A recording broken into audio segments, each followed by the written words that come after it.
Eko haqida ko'pchilik so'rashadi. Ekoning summasi qanaqa bo'ladi? Eko qancha muddat talab qiladi va ekoni natijasiga garantiya bormi deb ko'p so'rashadi. Bugun shu haqida gaplashamiz. Ekoda birinchi navbatda biz er va xotinni tekshirib ko'ramiz.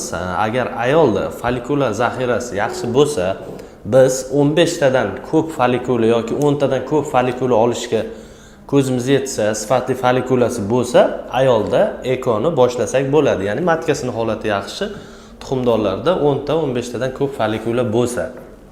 Nimaga bunaqa? Statistika bo'yicha hisoblab chiqilganda 5 ta olgan folikulamizdan bitta embrion chiqadi. Ba'zi bir holatlarda 10 ta folikula olib turib, 6 ta 7 ta embrion ham chiqishi mumkin. Endi bu ayol tuxum hujayralar sifatiga bog'liq. Shuning uchun birinchi navbatda narxini so'rashdan oldin yoki natijasi qanaqa bo'lishini so'rashdan oldin er va xotin tekshiruvdan o'tish kerak. Erkakda sperma sifatlari qanaqa, soni qanaqa, harakati qanday va ayolda. Shunga qarab turib biz eko, ICSI yoki IMSI qilishni ajratib olamiz. Eko qanday holatlarda qilinadi?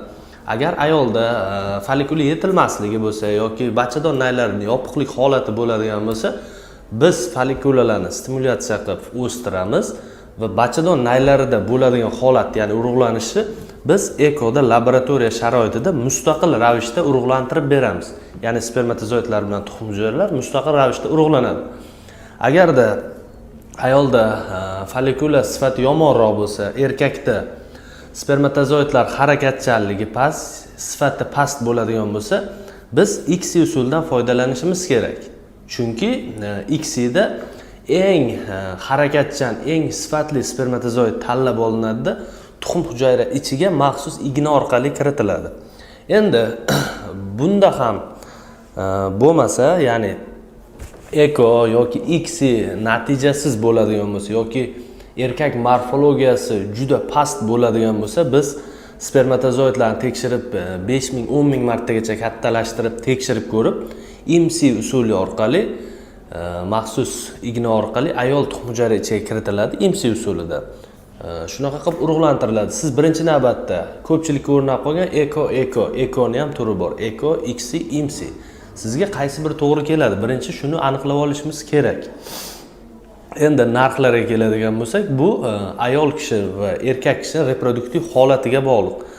Ba'zi birlarda sog'lom bo'ladi, bularda o'sha mablag' tomonlama ham kamroq ketadi. Ba'zi birlarda turbasida salpingit bo'ladi, matkasida polip miomalar bo'lsa, biz shu polip miomalarni olib, turbalari agar sakta salpingiz bo'lsa, gidrosalpingiz bo'ladigan bo'lsa, shulardan butkul davolab sog'aytirgandan keyin eko amaliyotini qilamiz. O'shaning uchun bularda ozgina ko'proq mablag' ketadi.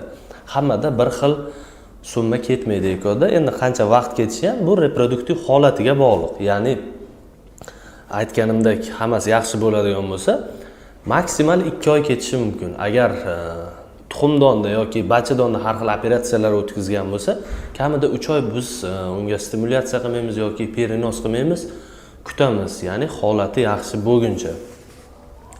Yana shu eko bo'yicha kimda qiziqtirgan savol yoki tushunmagan savol bo'ladigan bo'lsa, shu yerda kommentariyaga yoki direktimizga murojaat qilsanglar bo'ladi. Keyingi videolarimizda yoki o'zingizga shaxsan biz bilan gaplashib, to'liqroq ma'lumot olsangiz bo'ladi.